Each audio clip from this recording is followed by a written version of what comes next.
17 years ago, 60 Minutes first examined the so-called French paradox, which suggested that the French, despite a high-fat diet and high consumption of wine, had a remarkably low incidence of heart disease compared with Americans. Most researchers agreed that there was something in the wine that offered protection. And a few years later, even the highly cautious federal dietary guidelines say that moderate consumption of red wine can be beneficial. Now, scientists across the country have identified a substance in red wine called Resveratrol that they believe might do more than just protect the heart, but could, in very high concentrations, significantly extend life by preventing a number of age-related illnesses.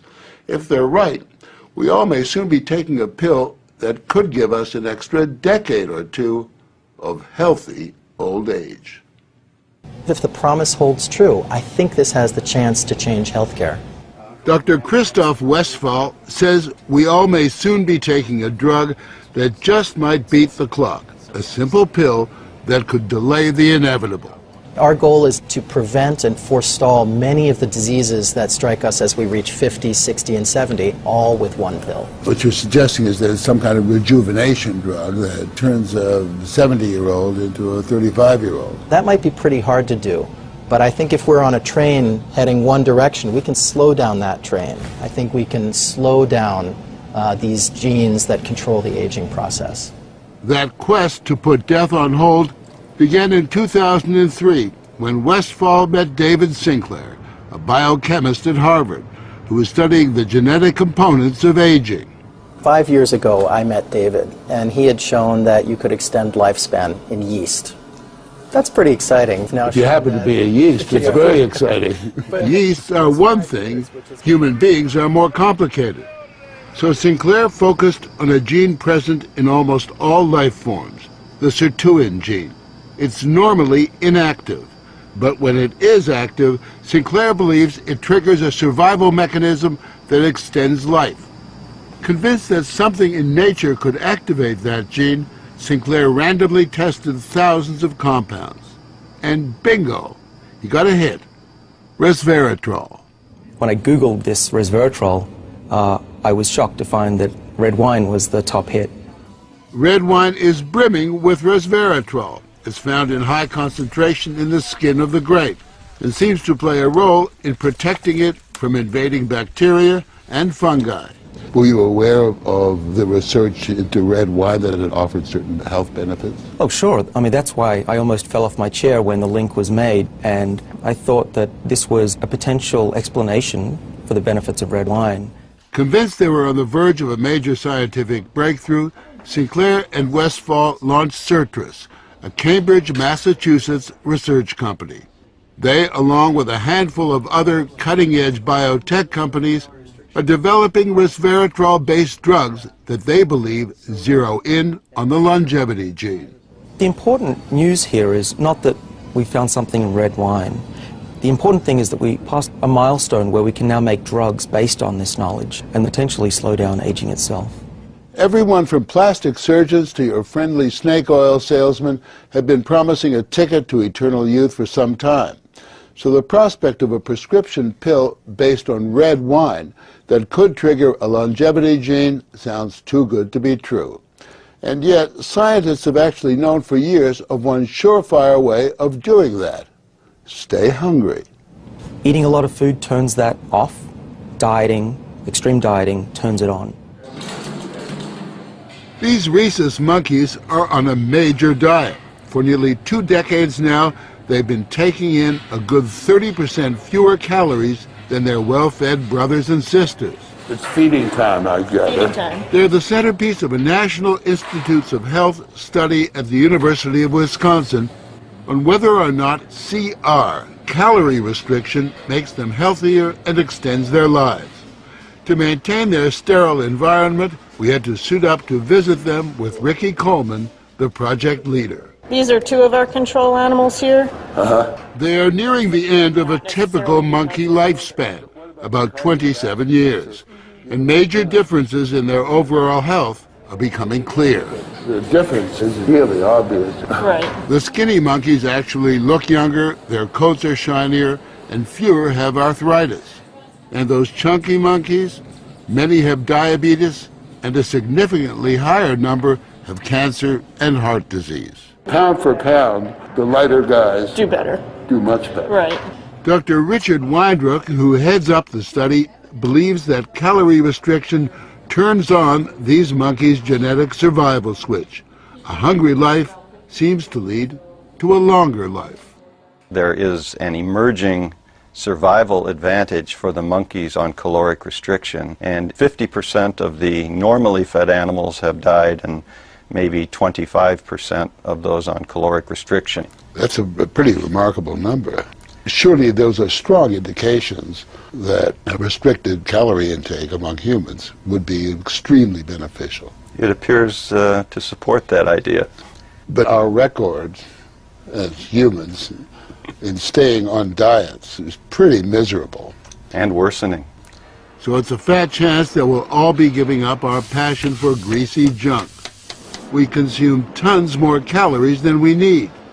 But believe it or not, there are some Americans who just revel in their hunger. I basically just have one meal a day.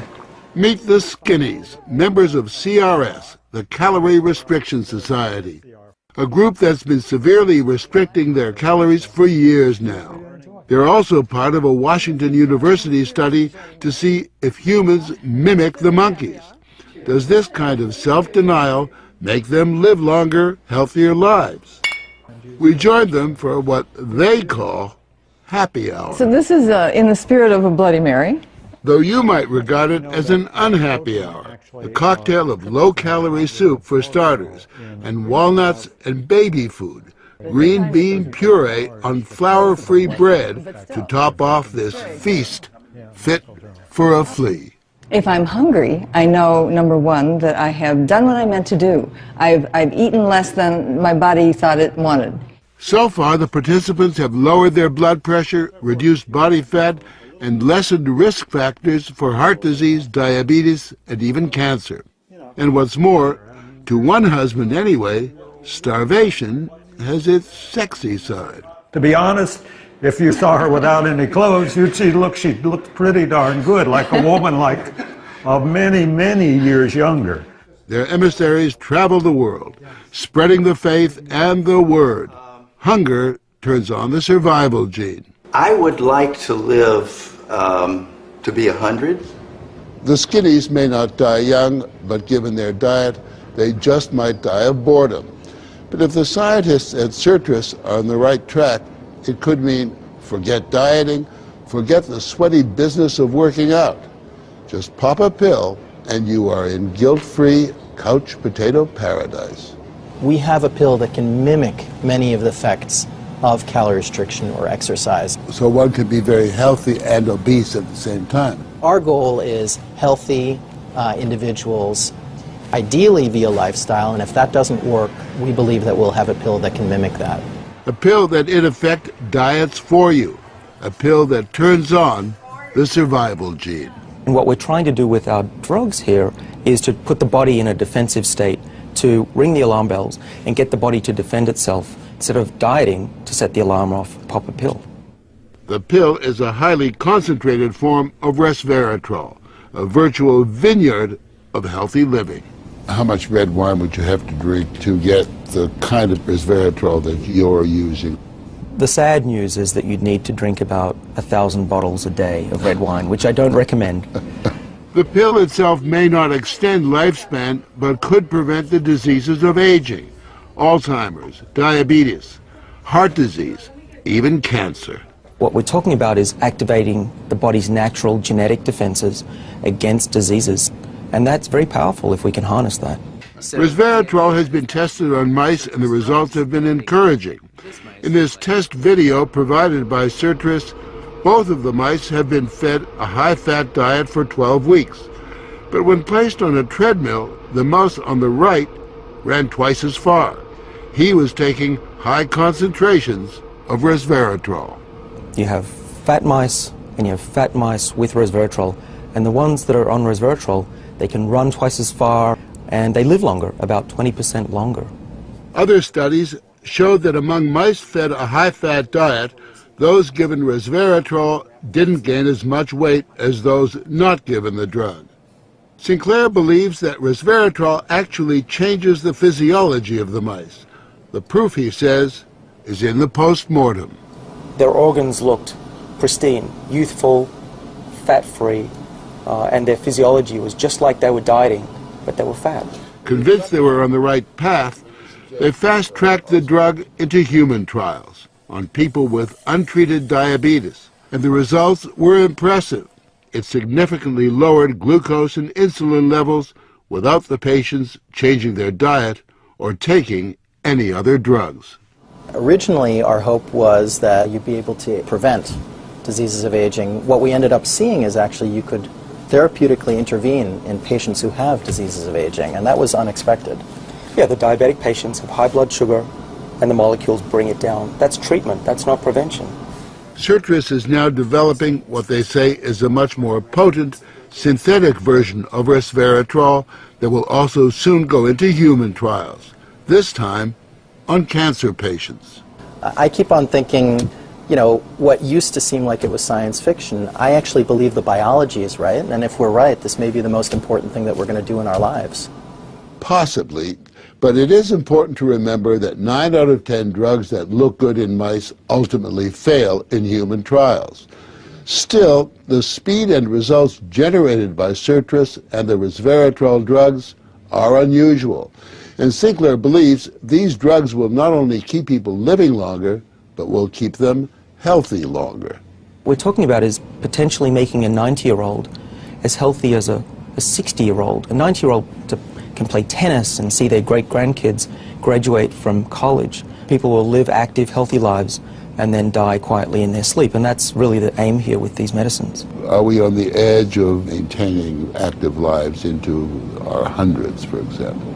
Well, we've certainly passed a corner in terms of the science, and someone's going to achieve it, and if it's not us, it's going to be someone else. But the question that most of us want answered is, when do we get this pill? I would say 5 years, to be conservative, that this will happen within our lifetimes. I'm fairly certain about that. One measure of the potential of this research, Dr. Sinclair and Dr. Westfall's little startup company was recently bought by the pharmaceutical giant GlaxoSmithKline for almost $750 million.